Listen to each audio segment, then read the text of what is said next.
నీ గుండు గ్రౌండ్ మీద కబడ్డీ ముందు ఆడాల్సిన గేమ్ ఆడి కప్పు కొట్టు, ఆ తర్వాత జ్యోతి గారి కబుర్లు. మేడం గారు పిలుస్తున్నారు, మీరు వెళ్ళండి. ఎంజాయ్ చేయండి, just go, enjoy your self, go. Divakaram, ఏంటి అల్లరి? నువ్వు ఆబోయే సామె, ముడ్డిగిల్లు జోలపడ్డం ఇదే.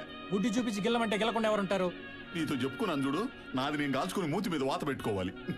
ఒకసారి ట్రై చేసి చూడకూడదు?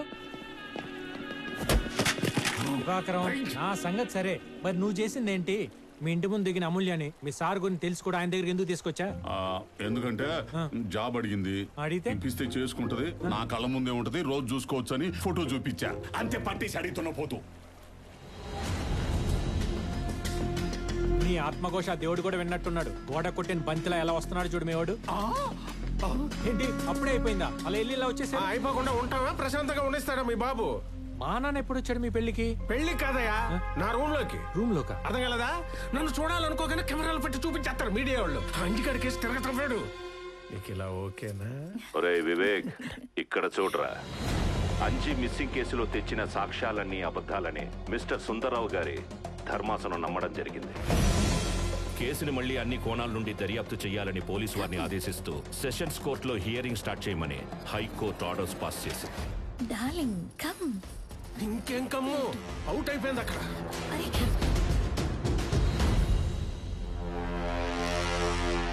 కేసు ఓడిపోయాడు కదా వదిలేసాడు అనుకుంటే ఈయన మళ్ళీ మొదలు పెట్టాడు అనమాట. చూడలకి మీ నాన్న నన్ను కెలుకుతున్నా నువ్వు చూసుకుంటానన్నావని నేను ఆయన ఏమీ చేయకుండా అవుతున్నాను. ఇలాగే గనక ఇంకొంచెం గట్టిగా గిచ్చితే మాత్రం నేను ఊరుకున్నా నా అభిమానులు పెట్టే తొడపాసం మాత్రం తట్టుకోలేదు. సార్ నేను అంత దూరం రాణిస్తాను. ఆయన సంగతి రేపు నేను కోర్టులో చూసుకుంటాను కానీ ముందు లోపల మేడం వెయిట్ చేస్తున్నారు. వెళ్ళి ఎంజాయ్ చేయండి. ఏం ఎంజాయ్మెంట్ లావయ్యా? నువ్వు ఇచ్చిన 6 ఎలిమెంట్స్ 6 వేసేసిన ఇరానీ చాయ్లో ముంచి తీసిన ఉస్మానియా బిస్కెట్ లాగా అయిపోయింది బతుకు. తుపుక్కని అంటే లోపల తిరిగిపోయిందిరా, కుప్పకొల్లు శిథిలావస్థలోకి పోయింది. కూలీలు పనిచేస్తుండగానే ఉన్న పళంగానే మొత్తం ఊడి పడిపోయింది. 10 క్రేళ్లు పెట్టిన లేవలైన పొజిషన్ లో ఉంది బిల్డింగ్. చాలా ఆత్మానందం పొందే ఎంక్వైరీలు ఏడు. Order order order order.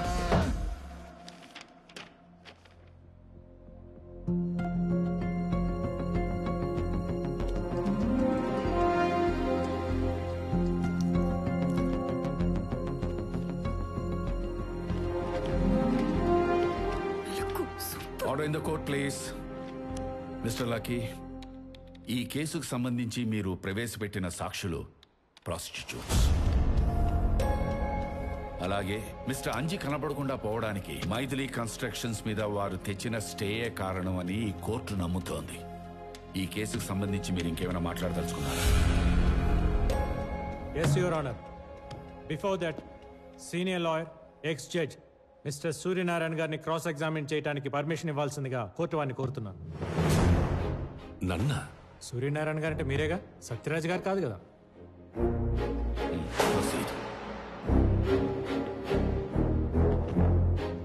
Thank you for you cooperation. Middle క్లాస్లో పుట్టి కష్టపడి చదువుకునే జడ్జి అయి ధర్మాసనం మీద కూర్చొని తీర్పులు ఇవ్వాల్సిన మీరు కిరాణా షాప్కి షిఫ్ట్ అయి పప్పు బెల్లాలు అమ్ముకోవడానికి కారణం?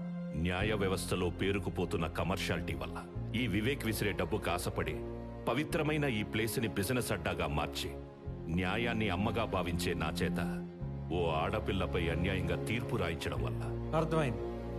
మీరు అనుకునే దుర్మార్గుడితో న్యాయబద్ధంగా ఫైట్ చేయలేక జాబ్ వదిలేసి వెళ్ళిపోయారు. బాగుంది.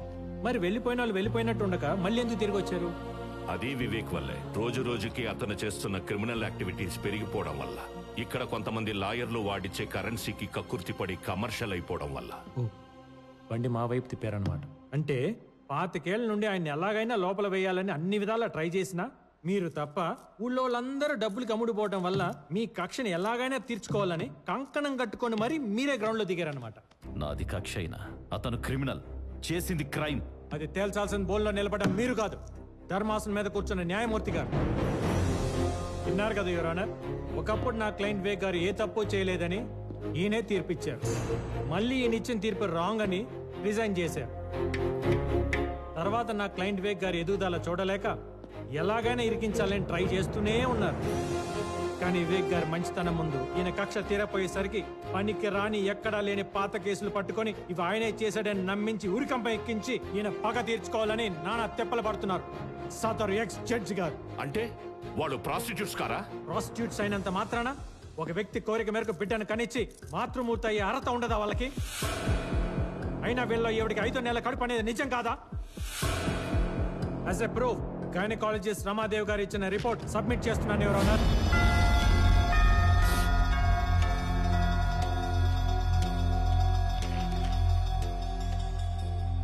నేను వీళ్ళని తీసుకొచ్చి సాక్ష్యం చెప్పించినప్పుడు కూడా వీళ్ళు అంజీ భార్యలని నేను ఎప్పుడు చెప్పలేదు. అతను కేవలం పిల్లల కోసం మాత్రమే ట్రై చేశాడని చెప్పాను.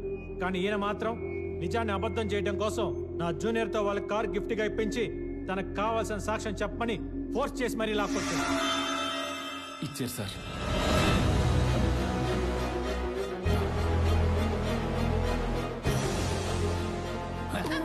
యువర్ ఆనర్, మన వ్యవస్థలో తప్పుంటే దాన్ని న్యాయబద్ధంగా సరిదిద్ది ప్రజలకు ఆదర్శవంతంగా నిలబడాల్సిన జడ్జ్ తన పాత కక్షలు క్యారీ చేస్తూ ప్రెజెంట్ సిచ్యువేషన్ పొల్యూట్ చేస్తూ సొసైటీలో గౌరవం ఉన్న ఒక వ్యక్తి పరువుకి భంగం కలిగించేలా చేస్తూ నేను బిహేవియర్ ని తప్పుపడుతూ 1961 under section 35 punishment for advocate misconduct కింద కేసు నమోదు చేసి ఇక మీదట నా క్లయింట్ విషయంలో ప్రత్యక్షంగా గానీ పరోక్షంగా గానీ ఇన్వాల్వ్ అవ్వకుండా ఆయన ఏజ్ దృష్టిలో పెట్టుకుని ఇంట్లో కూర్చోబెట్టవలసిందిగా యాజ్ ఎ లాయర్ గా యాజ్ ఎ కొడుగ్గా కోర్టు అని కోరుతున్నాను.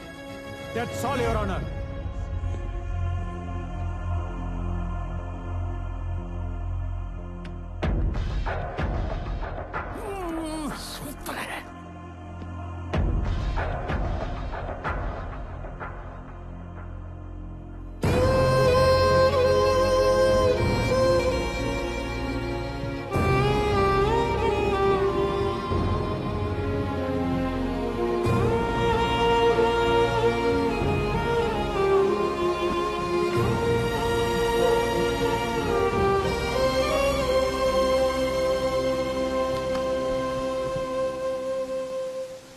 గతం అనేది రియర్ వ్యూ మిర్రర్ లాంటిది.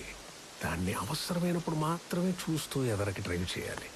దాన్ని చూస్తూ డ్రైవ్ చేసుకుంటూ పోతే యాక్సిడెంట్లు అయిపోతాయి. ఇలాగే అవును నాన్న, ఈ ఏజ్లో అలాంటి డ్రైవింగ్ నీ హెల్త్కి మంచిది కాదని నీ లైసెన్స్ లాక్కొని మరీ ఇంట్లో కూర్చోమని చెప్తున్నా. ఓ తండ్రి సేఫ్టీ కోసం కొడుకు చేస్తున్న ప్రయత్నాన్ని పాజిటివ్గా తీసుకొని ఫీల్ అవ్వద్దని మనస్ఫూర్తిగా కోరుకుంటున్నాను.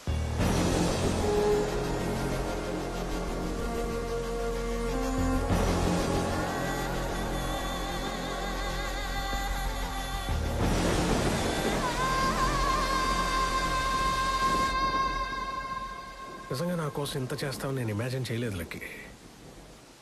పాప నువ్వు ఎంత సిన్సియర్గా వర్క్ చేసినా ఎక్కడో నీ మీద వచ్చిన డౌట్ ఉండేది.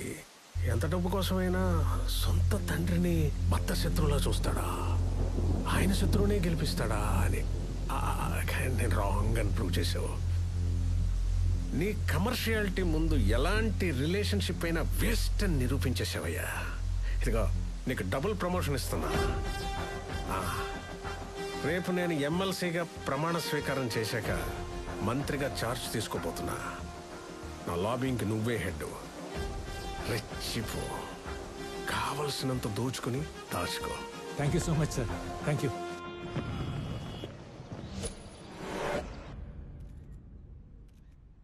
వివేక్ వర్ధన్ అనే నేను శాసన పరిషత్ సభ్యుడిగా ఎన్నికైనందున అయిపోయింది కదా సార్. చదవండి ప్లీజ్. భారతదేశ సర్వౌ సార్వభౌమాధికారాన్ని ఆయన చెప్పిందే చేస్తానని, సమగ్రతని కాపాడుతానని, నేను స్వీకరించబోయే కర్తవ్యాన్ని అశ్రద్ధతో శ్రద్ధాశక్తులతో ఏంట్రా నువ్వు చెప్పేది? దైవ ఆపండి. ప్లే. ఏం ప్లే? ప్రముఖ పారిశ్రామికవేత్త మరి కాసేపట్లో ఎమ్మెల్సీగా ప్రమాణ స్వీకారం చేయబోతున్న మిస్టర్ వివేక్ వర్ధన్ ఇంట్లో లభ్యమైన మృతదేహం. ఆ మృతదేహాన్ని క్యాబ్ డ్రైవర్ ఇస్మాయిల్దిగా గుర్తించిన పోలీసులు.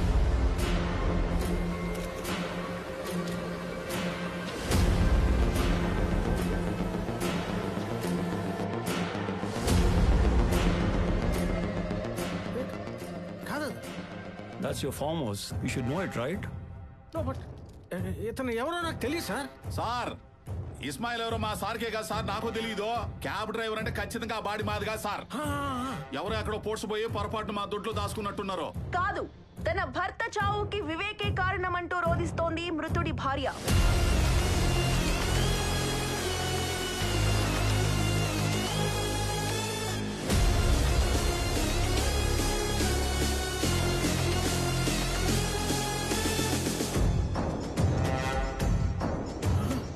దివాకరం ఎవరిని తెచ్చావురా? అమూల్య ఆ సచ్చినోడికి పెళ్ళం ఎలా ఇద్ది? నువ్వు వెళ్ళడుగు. ఉండు దీన్ని పని చెబుతాను. She's your wife, right? ఏదో ఇదంతా ఏదోలా ఉంది. ముందు ఈ paper. No. Wait. Let her speak. ఆ వివేక్ నా మీద కన్నేసి నా భర్తని కొట్టి చంపి తన్ని పెళ్లి చేసుకోకపోతే నా కూతుర్ని చంపేస్తానని బెదిరించి నన్ను షాదీ చేసుకున్నాడు. లేదు, తన అబద్ధం చెప్తాను సార్. చూడండి, ఆ వివేక్ పిఏ దివాకరం ఫోన్ చేస్తున్నాడు. మీరే వినండి ఏమంటాడో. అమూల్య బొరక వేసుకుని ఏం చేస్తాడు అసలు అక్కడ నువ్వు? నేను అమూల్య ఏంట్రా ఎదవా? మేరా నామ్ శైలా బాను. ఇస్మాయిల్ కా బీవీ హూ మే. బీపీఓ ముందు అర్జెంట్ గా అక్కడి నుంచి వచ్చి రా. రాకపోతే ఏం చేస్తారా? రాకపోతే చుట్టు పట్టుకుని ఇచ్చుకొస్తారు మా వాళ్ళు, తెలుసునా? మా సార్ దగ్గర ఉంది మామూలు రోడీలు అనుకుంటామేమో, కిరాతకులు ఒక్కొక్కళ్ళు. రమ్మంటావా? రమ్మను. నేను ఇక్కడే ఉంటా. నీకు ఆ వివేక్ గాడికి ఉరి శిక్ష పడే వరకు మే ఏ జగह पे बैठी हूं. ఏంటే తొక్కలో ఒక శవాన్ని పెట్టుకుని ఓ రెచ్చిపోతున్నావో? అటువంటి 20 శవాలను పూడ్చిన చెయ్యిదే. మా సార్ కనుసైగ చేయలే గానీ గడ్డి మేత కోసినట్టు పేకలను కోసి పూడ్చి పెడతా. దివాకరం నీకు దండం. రేయ్, నీ బెదిరింపులకు భయపడే బేగం కాదురా ఈ శైలాబాను. బొంబాయి శైలబాను, మర్యాదగా అక్కడి నుంచి రాకపోయావో నైట్ కి మీ ఆయన పూడ్చిన ప్లేస్ లోనే నువ్వు ఉంటావు. సెట్ చేస్తున్నాను సార్, 2 నిమిషాలు ఆగండి. చెప్పు. ఇదిగో మొత్తం పెంట చేసావు. ఏమైందయ్యా? ఫోన్ లో సీక్రెట్ గా మాట్లాడుకుంటుంటా. ఈ సీక్రెట్ అక్కడ చూడు. చెప్పరా, ఇంకా ఏమేం చేశారో, ఎవరెవరిని చంపారో చెప్పు.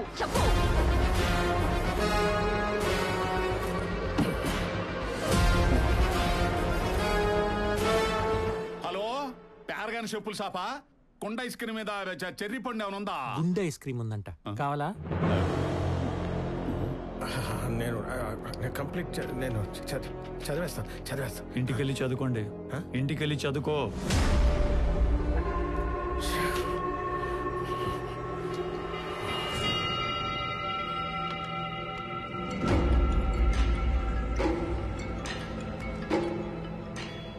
హలో. రే, లైవ్ లో చూడలేకపోయిన నీ మొహంలో రంగులు టీవీలో ఇంకా కలర్ఫుల్ గా కనపడుతున్నాయి. ఇంకా నిన్ను కాపాడడం ఎవరి వల్ల కాదు. నిన్ను కూడా